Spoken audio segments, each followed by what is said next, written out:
முதல்வர் தொடர்ச்சி ஜெய் தீவி. நம்ம இந்திய ராணுவ வீரருக்கு வணக்கம் போட்டுக்கிறேன்.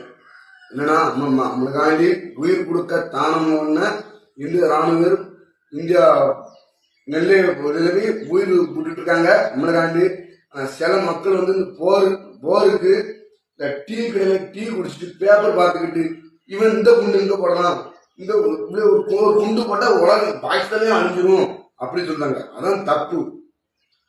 தீவிரவாதியே அவங்க பாகிஸ்தான்கார அங்க போட்டு சுட்ட கொண்டாங்க. அவங்களுக்கு அவங்க ஆத்மா சாந்தின்னு கும்பிட்டுக்கிட்டேன். ஆனா அதேதான் அவங்க பதில் நம்ம செய்யக்கூடாது. ரொம்ப ரொம்ப தப்பு. அது தீவிரவாதியை தான் கொல்லணும். சின்ன சின்ன குழந்தைகளாம் இருக்கு, ரொம்ப பாவம், கண்ணீர் விட்டு அழுகுது. நம்மளால மனசு தாங்கல. இதே நம்ம பிள்ளைக்கும் இப்படிதான் இருக்கும். நம்மளுக்கு அங்கிருந்து தாக்கினா நம்ம பிள்ளைங்க